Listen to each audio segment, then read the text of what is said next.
Welcome, welcome, welcome. You're listening to the Ask Brien Radio Show on KHTS 1220 and 98.1 FM. Well, we have the show going on now for over 7 years. Every week we have a show. Either we interview somebody that knows something about business skills, either Facebook or Google, PPC, or SEO, copywriting, or anything you can think of that can help a business owner. We also have people that have started a business and how they were able to start a business, make it something big. That's what we do every single Thursday, 1 to 2 p.m. Pacific Standard Time. And the show is called Ask Brien, AskBrien. And Tracy, you there? Yes. Hello. Welcome, everybody. all one of us. All right. So. Well, and all of our listeners, of course, and Jen, our fantastic engineer. Hi. How are you, Tracy? Well, the guest's name is Jen, so maybe we'll just have to interview Jen. It is. This Jen. There's a whole bunch of us everywhere. Jen's a popular name. So everybody wants to know, Tracy, why is Brien spelled with an E? And there's a couple of reasons why. And so we want to have you. There are multiple reasons why. And we did mention the first one, but I don't feel like we gave her really enough credit. So one of the primary reasons of the E for excellence, of course, is our engineer. So we couldn't do the show without you, Jen. Oh, thank you. I appreciate that. Yay! Sorry. What happened to your clap button? I'm working with the computer over here. We can't do without you and your sound effects. I know. All right. Let me find the sound effect. Hold on. This is a delayed yay. I think we should just officially name this "How to Navigate Technical Issues on the Spot." On the spot, yes. Ooh. Right. And it's a day for them, for me, trust me. Okay, so outside of our engineer, which we love, we also love the education component of the show. And most of the time, that involves having expert guests. And sometimes it involves just experts like Peter and me just talking about our expertise. How about working on those E's? Whew, tongue-tied. And with the education component and our experts, we really love to follow the formula of, in order to really be that guru, if you will, you have to invest a minimum of 10,000 hours into your business category or niche. And we certainly have, the three of us today certainly have more than that. And cumulative, we probably have 100,000 hours in expertise.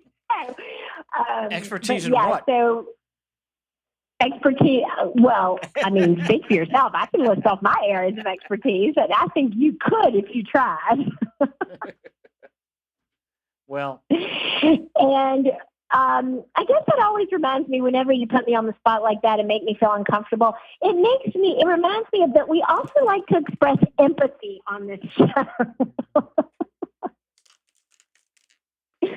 I think we're all going to have to share some empathy with each other and how we're having to navigate today, right? I thought narcissism is the word of the day. That's an N. That's not an E. But ego is an E. So maybe perhaps you meant that one. Well, you certainly need to have a big ego. Anyway, what other E's? And, well, we're exceptional, so that's a good one. And we also get pretty enthusiastic around here, right? Well, hold on one second, Trace. I think our guest is coming on board. Hold on one second. No drum roll?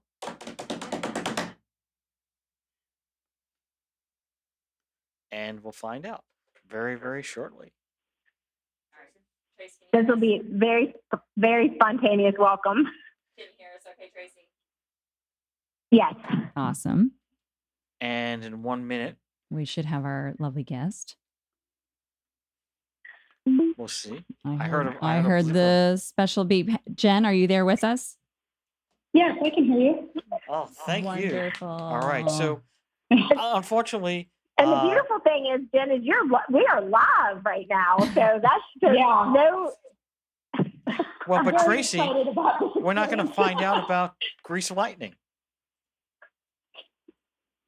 Well, we can give Jen a minute to gather her thoughts as we say our favorite E, which is Grease Lightning we is electrifying, and so is the Ask Brien Radio Show. And for our listeners, just so you know, as we have referenced, we have been having some technical difficulties in the studio today, and so our guest Jen McFarland has just joined us and is ready and good to go. And we're excited to introduce her and dig into a lot of great, exciting information around digital and technology and IT and all of the things. So, Peter, you want to take it away? all right. Well, and today we have two Jens, and two Jens is better than one. Always. All right.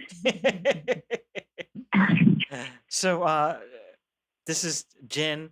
Jen is our engineer, but we're also going to speak to our guest today, Jen. So Jen, I'm a big fan of Jen, the engineer. I've listened to some of the podcasts, and she does good work. Oh, well, thank you. That's Where's really your kind. clap? My clap. Okay, here. Oh, yeah. I like the yay. We're kind of like Sesame Street. The letter of the I'm day. having a hard time E. Yes. not getting my feelings hurt over here either, but that's okay because we're not going to have ego into the show today. just think of me as Big Bird. All right, so Change your name, and you can be in the Jen Club. We're always open. I'll always need more. Jens. Okay, I get that then for sure. So all right, I have a couple of questions for you, Jen. One of the first questions we have is we want to go a little bit about your background. I know you have a current agency or business called Marit Digital. I can't remember the name, but I want to know what your background is before you started your current business. Well, sure. So I've been working in IT for more than 20 years. I started working at NC State when I was an undergrad there, and I eventually got a full-time job working in central IT at State, and spent a long time there working in a couple of different roles. The good news is, with all this experience with technology, I can promise this is by far not the worst technological blunder I've come across. So I'm used to, the difficulties. And then a couple of years ago, I left higher ed and went and worked for a fully remote digital agency called Tennis, which is an outstanding company. They do wonderful work. Unfortunately, it didn't really work for me with some of my schedule. My daughter was about to go to kindergarten, and I worked with a lot of clients who were in other time zones. And so struggling with some of those details, I ultimately decided to take the plunge and start my business in 2022, and that is Marit Digital, where I work with small businesses and teams to help with their digital operations. And that kind of winds up being almost everything but marketing and social media. So it might be addressing your email, setting up your email for your organization, or assisting with your website, maintenance, implementing changes, working towards a security and privacy strategy. And of course, AI has emerged as something that, kind of a hot topic and that people are anxious to implement. And so that's certainly one of the places where I aim to help, because small businesses can get a lot of benefit from AI. And so you started in 2022. You're doing that full time now, correct? Yes. When I'm not in the evening, I take off at 3:30 to get my daughter, and then start working on swim practice and science class. But I usually wind up working some in the afternoons and evenings too. Wow. And is it just yourself, or do you have other people in your company? It's just me right now, yeah.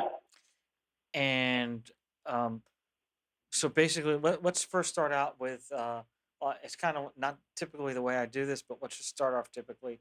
You said one of your products or services you offer is email marketing?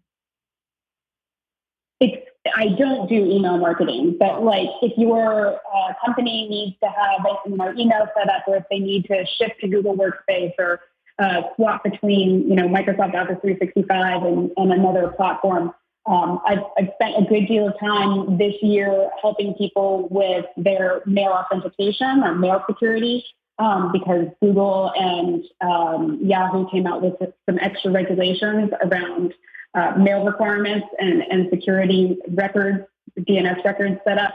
So these were some things that, kind of, there are things that people don't do very often and they don't necessarily have the expertise. And so these are sort of the places where I step in. You can think of it a little bit as a fractional digital officer or a technical officer, or operations. Is kind of at the cross section of all those. So what is the main service your biggest service that you're offering now that brings in the most of the revenue?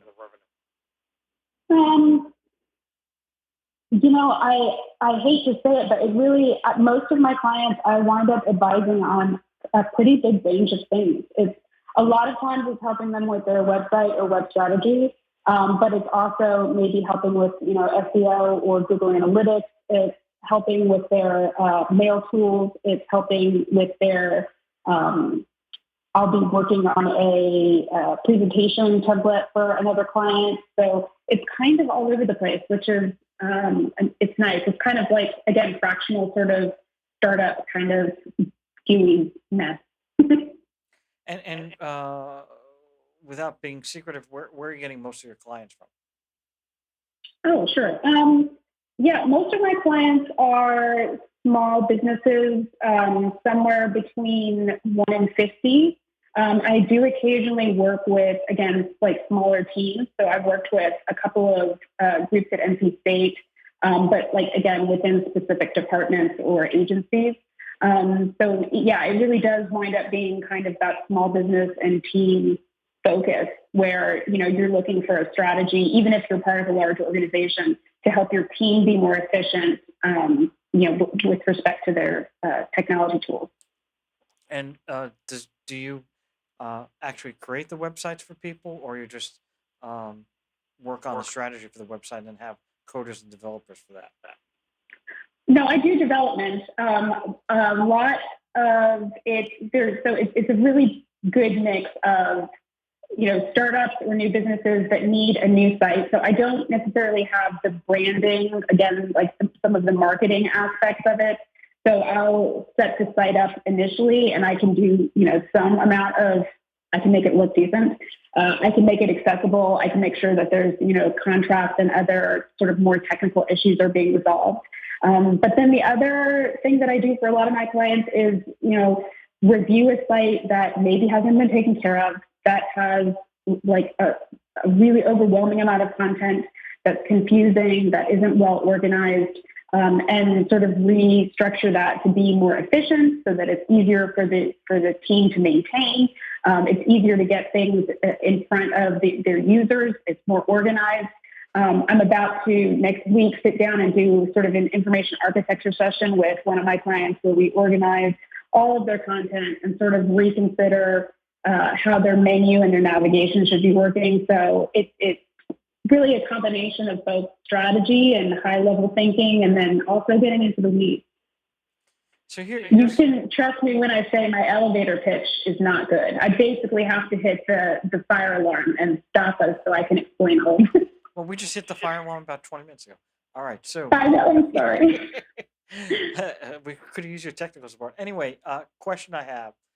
So a lot of our viewers have, they'll have a WordPress site, and like you say, 5 years they haven't done anything to it, or they decide they need to do redesign, different themes, different stuff along those lines. So here's a question a lot of people have asked me. I have a website. It's been going on. It's 5 years old. I have kind of small rankings, nothing big. I want to do a new website. How do I keep my SEO rankings if I'm going to do a brand new site? Yeah, so I would say that you don't usually need to do a new site, right? So my recommendation would be, even if you want to, throw out the branding and the theme, you should keep your content, because that's where you have your reputation. That's where Google has found you. You're not going to do yourself any favors by throwing out the content that you have. So you can, even if you rework it or reuse it in another place, you're better off sort of setting that aside or duplicating the site and then rebuilding it with, that new theme and that new structure. But if you have like a plugin, like on WordPress, right? I know people, they have plugins, either they're not using them anymore, or the plugin, is version 2 and now they're on version 19, right? So they kind of have to like get rid of that whole plugin. That's specifically more for WordPress. And so, uh, if a blog post you can keep, right, but if you're changing all the content, or not all the content, but you're going to keep your images, your videos, your blogs, a little bit of content, you know, but otherwise you're going to redesign it all. You don't want to have, across the board. You want to have it down vertically. You want to have different themes, whatever. That's easily doable to where you won't lose your SEO under that theory, or. I mean, fundamentally, if the content is staying at the URL that you have, even if you redo the theme and the underlying structure of that page, you should have success. Okay. And so you do basically custom sites, WordPress sites, Wix sites. What's your primary focus on websites? Yeah, I have a lot of experience with WordPress, so that tends to be, and really for almost all of my clients, their business sites are complex enough that it benefits them to be in something like WordPress, where you can start to get more customized in terms of having secondary content types. So you can say, I want to have portfolio items as well as just my basic content, things like that. And so when you do get into that kind of content organization and reuse, you're better off with a CMS like WordPress. I'm not opposed to using some of those other tools, particularly if it's for a really simple site. It's just most of the time the clients that I wind up working with, they need a little bit more. And also the same theme that I had is, WordPress has a lot of plugins, and of course they can also update the WordPress version, right? And it's almost impossible for every single plugin to be updated at the same time, especially when a new version, if they go from 4 to 5 to 6 on WordPress, and when they're changing those versions, the updates usually take a little while afterwards. So that there are, how do you deal with compatibility issues? WordPress is really good about requiring testing and updates, testing between updates. So typically, aside from maybe some delays in it happening or how long it's taking where the site's unavailable, this should not be a major time suck. I would definitely say, like, problems like you're referring to, I think, are hopefully a thing of the past. And unless you haven't updated your site in a very, very long time, and we're talking about multiple versions to get up to date, there shouldn't really be a major problem. I would also say I would encourage anyone who has a WordPress site to go ahead and turn on the automatic updates, which are available for WordPress core and themes and plugins. And you can choose to selectively update just themes or just plugins, different ways of applying those changes so that your content, or your site rather, is staying as up to date as possible, both for security and for efficiency. And besides WordPress, what other sites, let's say WordPress was not around, what would be the next company that you think you would want to work with in terms of a website? I think the company that I have the most experience working with outside of WordPress is Squarespace. I have my own things that I don't like about that, and certainly there's some of that is reflected in my expectations from using WordPress so much. But they also, they change a little bit over time. Things move around a little, and so sometimes when you come back to it, you're like, I got to relearn this. Wow. We got to take a break. Commercials coming up. Mm-hmm. You're listening to KHTS 1220, 98.1 FM, the Ask Brien Show with Jen McFarland. We'll be right back. Welcome back. You're listening to the Ask Brien radio show on KHTS 1220 and 98.1 FM. Like no other station in the world. Is that true, Jen? Are we like no other station in the world? That's factual, yes. Absolutely. All right. I know you're asking.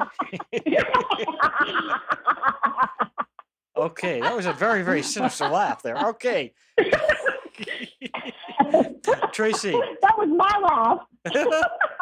Traci, you had some questions for Jen, not the engineer, our guest. You may have questions for our engineer. And now she's my new best friend, because despite everything we've gone through today, she's still not scared of you to nudge you a little bit. So yeah, I like both of our Jens today. But let's get back to JJ. That tackle might have put me off my game now, but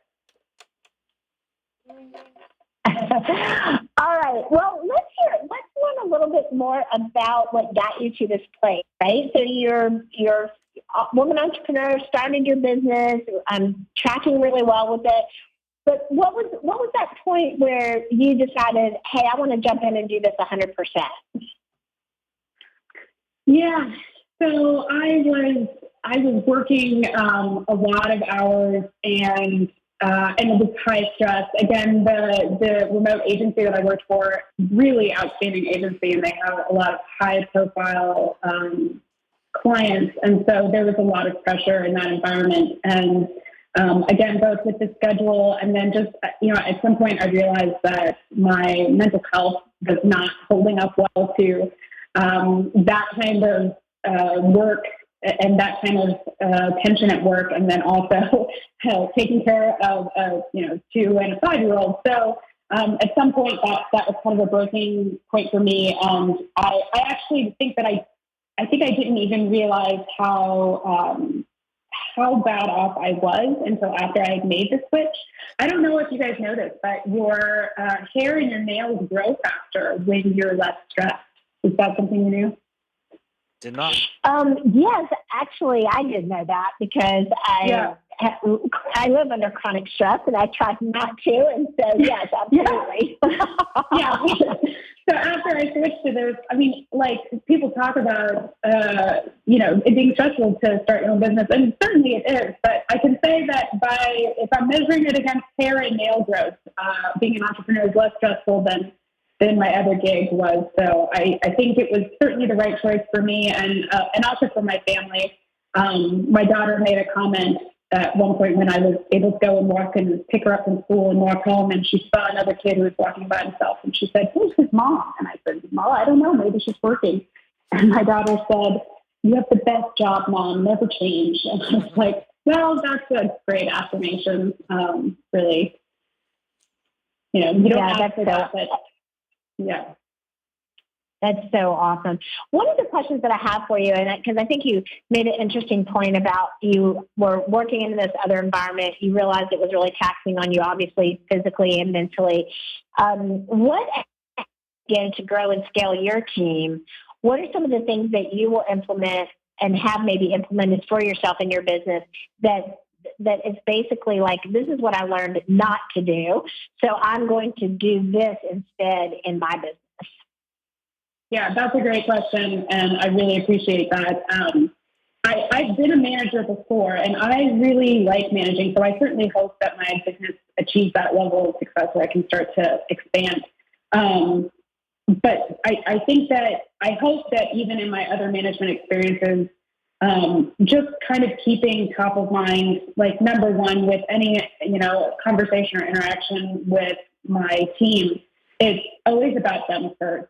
And so that, when I say see them, but that's getting harder with remote work. But, when I start talking to them, hopefully my first interaction with them is always about, something personal or something related to them and their wellness. And then, of course, there's the employee benefits that will come with that too. So prioritizing like leave as much as possible, and especially extended leave. If I became big enough and successful enough, I'd really love to offer some options for like the sort of hiatus, like the longer term 2 to 3 month breaks. I think those are a great idea for people for sort of changing things up and taking time to appreciate the bigger picture for things. So there's a lot of things I would really love to implement for my business. And it is top of mind for me. My company is in the process of becoming a B Corp, which is businesses that are focused on environmental, social, and other sort of benefits for the world for businesses. We only have about 60 seconds before we break for our sponsor, but can you tell us a little bit more about your decision to make your company a B Corp? Sure, yeah. Well, that's, like I said, I'm in the process. Fingers crossed, I'm able to send that out, submit the final requirements in the next couple of weeks here. But it was something that I was not aware of until about a year into having my business. But when I started to go through the process of becoming a B Corp, I realized that my mission and vision and a lot of the things that I had already worked on really aligned naturally with what those organizations were doing. So I'm really excited to get that out the door and work towards that and continue some of the other efforts that I have in mind for B Corp sort of projects that will take more than 60 seconds for me to describe. Well, then we'll leave that as a teaser, and we'll come right back. Peter? You listen to the Ask Brien radio show on KHTS 1220 and 98.1 FM. Now a word from our sponsor. And the Ask Brien radio show wants to say thank you to legalsteps.com. That's LEGALSTEPZ with a Z.com. The courses are very user friendly. If you're maybe a little bit anxious about doing something online, maybe you've been trying to just research on your own, this really is very simple, very cut and dry. You kind of just follow along. You're watching the course and you can see on the screen what the person is talking about. They're kind of guiding you through each step. So if you get stuck, you get confused, you go, wait a minute, I didn't understand what I just heard. You can pause it, you can rewind it. You're working at your own pace. And what I really like is that you're not waiting around for a class to start at a certain time, or you're not rushing home to make dinner to get the kids, homework so that you can get to a class. You can do it whenever it's convenient for you. It took me a little under 2 hours to do it, and at the comfort of my own home. Kids were kind of running around doing their thing, and I was able to work through this course, take notes. There's a workbook that you can print out and highlight, take notes, kind of scribble through. Kind of make it your own and do it at your own pace. All courses are reviewed by an attorney, so you know that you're in good hands. You're not working with somebody who doesn't know what they're doing. They, in fact, know exactly what they're doing. They've got over 30 years experience. So again, you're in great hands. And if you can't do it, if you kind of hit a wall with it and say, I'm totally confused, please help me, they'll just do it for you. Courses are under $150, so you're not going to break the bank. And you can register for a trademark, S corporation, forming a corporation, form an LLC. You can do all different things there and really kind of get to what you need the most. And like I said, you're working at your own pace. It could not get any easier. Go to legalsteps.com. That's LEGALSTEPZ with a Z.com, legalsteps.com. All right. Thank you, Legal Steps. Thank you, Jen. You bet. Where's your clapping? Yay. I gotta get the machine going. I didn't, is that clap worthy? I don't know. This is That's clap worthy? All right. We need AI. There you go. I'm gonna buy another. Can I buy a vowel, please? Vanna is here. Yes, you may. There you go. I mean, Jen, I think anything we do, the fact that we've gotten through the show today is clap-worthy. Yeah. So I think yes. I would agree. Man, it's one of those days, I think. And our other Jen has been just so gracious with all of this, which is really nice. So, No, it's fun. It's fun to be on this adventure with you. Well, it is always an adventure now. That is not an exception. So back to the B Corps. So what were the other things that you wanted to share around that? Because we don't have a lot of guests on our show that are established B Corps, and I think it's great for our audience to know a little bit about that process and what's involved in it. Yeah. Happy to talk about B Corp. So essentially, it's a group that's trying to make business a force for good. I'm a strong believer that capitalism doesn't have to be evil, or I don't want to be part of a capitalism that is evil and totally money driven. So it's really focused on the societal, environmental, social goods. So it has focuses across the board, both on, again, you can qualify to be a B Corp in a couple different ways, by proving environmental benefits, by contributing to societal benefits, contributing to your community. But there are certain ways that you have to measure this and show. They have standards that you have to go through to apply to become a B Corp, and then subsequently you have to renew that every couple of years. So it's a heavy process, and I will even say I started out by sort of misunderstanding it's a complex assessment to complete. And so I actually got some help from the team. NC State has a B Impact clinic that can help you go through this process, and I've been working with them. They've been a tremendous team this semester to help me get through this. That's just so exciting. I'm really happy for you. And I think, any time that you're able to make impact on all those levels is so important. And so this is a definite pivot, which I'm pretty known for going from one area and pivoting into another. But I think we would be remiss if we didn't take the opportunity with you, with your level of expertise and all that you know. I'd love to talk about AI. It's obviously, it's already arrived. People are at whatever level that they're participating in with it is to be determined, but most people are now familiar with it anyway, and some people are using it in small ways in their businesses and large ways in their businesses. What can you tell us about your instincts and your insights around artificial intelligence, especially for business owners? Yeah, I'm always happy to talk about AI. It's really interesting for me. I did not, full disclosure, use it that much before, kind of that ChatGPT release in November of 2022, where everything kind of hit the gas. But I can tell you, I've been really excited to have my business, to have Marit Digital in place at a time where AI is really something that is so powerful for helping small businesses and teams be more effective. It's kind of like adding an extra team member. And, as we know, small businesses don't have a lot of, scope for adding team members willy-nilly. And it's also useful because it helps in so many different avenues and so many, different kinds of roles. It's really flexible. So you're able to really take it and run with it and implement it in a lot of different ways. And what ways are you seeing that are really helping? Like, let's just break down a couple of areas of business growth. So what tools are you seeing that are helping with time management and efficiency? Let's start there.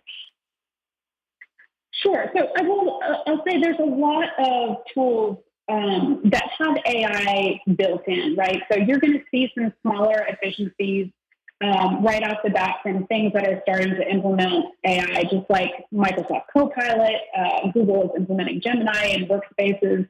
And then there's lots of other tools that are using AI in all kinds of places to help you, develop something new in Canva or create a new document, fill in something in Photoshop. Right? There's a lot of places where it's integrated with the tools we're already using.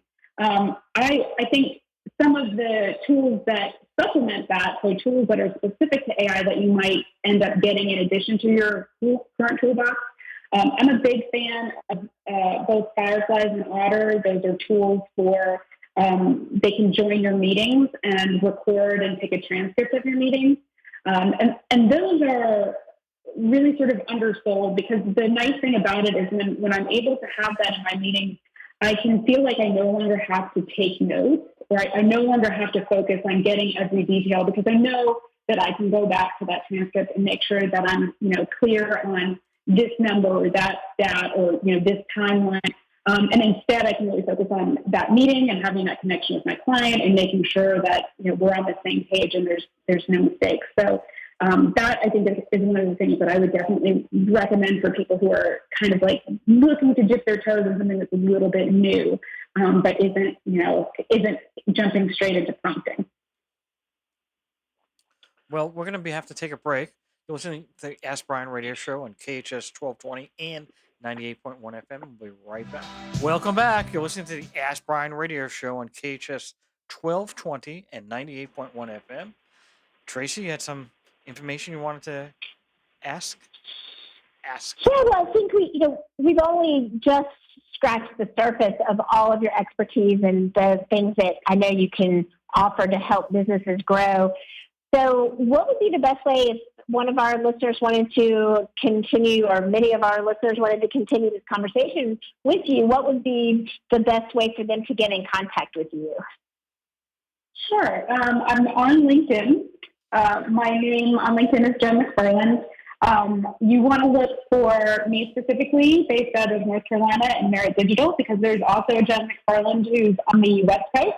who has a marketing agency. So, fair full disclosure, we've had some meetings just so that we can laugh at our names and see in our calendar the Jen McFarland with Jen McFarland meeting. I'm serious about the Jen Club. So yeah, it's that's the best way to find each other is LinkedIn. And I'll mention that I'm also have a group on LinkedIn that's AI Cafe, and we meet once a month, just basically for an hour over lunch to talk about kind of what's hot or what's new in AI, specifically as it relates to business and education. That sounds perfect. And for everyone who is listening, if you didn't get a chance to write that down or you want to go back to any of the resources that we've mentioned or talked about, don't forget about the Ask Brien podcast. So that is this extraordinary radio show released as a podcast episode. You can find it on all of your favorite listening platforms. And if you go to the episode, we'll have Jen McFarland that you want to get in touch with, contact information hyperlinked there so you can continue this amazing conversation. And you've just been an amazing guest. And I know Peter is on pins and needles with a couple more questions for you. So Peter, take it away. Well, thank you, Trace.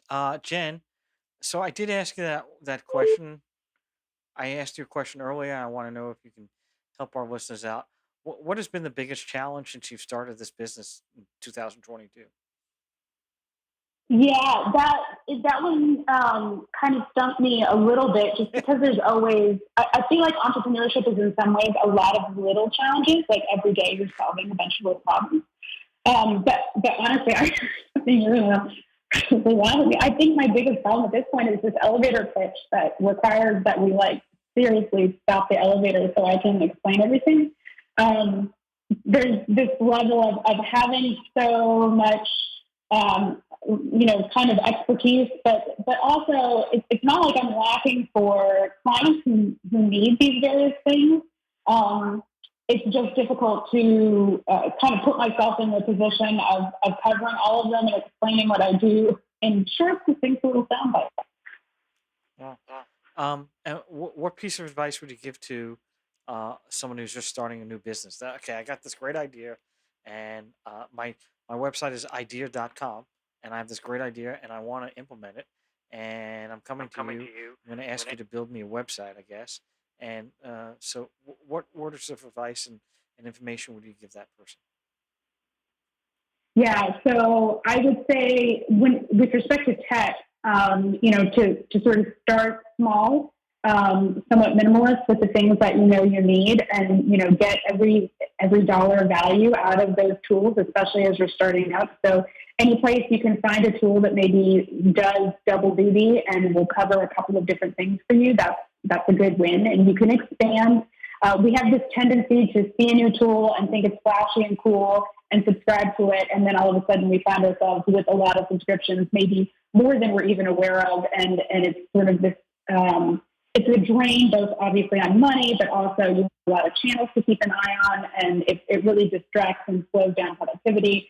And that's kind of another thing that I try to focus on is the optimum organization of your digital resources and having them talk to each other. And again, that's something that AI can help with at this point too. So those are all great ideas for a small business getting going. And I would just say, in addition to that, for any small business or startup, I think it's not necessarily a new thing, but I certainly think it's been kind of jump started after COVID, where there's much more of these fractional roles, right? Which is, I'm going to hire a person to do just this bit of work for me. I can't afford a CTO. I can't afford a chief operations officer, but I can afford to have this person sit in that role for me and advise me on that. And I think there's a lot of great ability, a lot of great resources available in these kinds of roles that small businesses can be taking advantage of, just from the perspective of strategy and giving a bigger picture.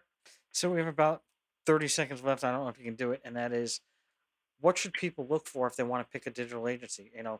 So I've got 5 digital agencies. I'm looking at 1 through 5. What are my things that I should be looking for? Testimonials or portfolio or what things should people look for? Give us 3 of them, and you got about 30 seconds. So. Yeah, I think testimonials are a good thing. I also think it's not a bad idea to hopefully they have a newsletter, subscribe to that newsletter, see the kinds of resources and information that they're sharing. If that aligns to you, if they're covering the kinds of things that are related to you, and then also reach out, start with a conversation and see how you get along with that person. Because particularly if you're talking about a fractional role, it's going to be important that you really have a good connection and that you trust that person in that role. Well, thank you very much, Jen. Unfortunately, the show is over. You've been listening to the Ask Brien Radio Show on KHTS 1220 and 98.1 FM. Over and out.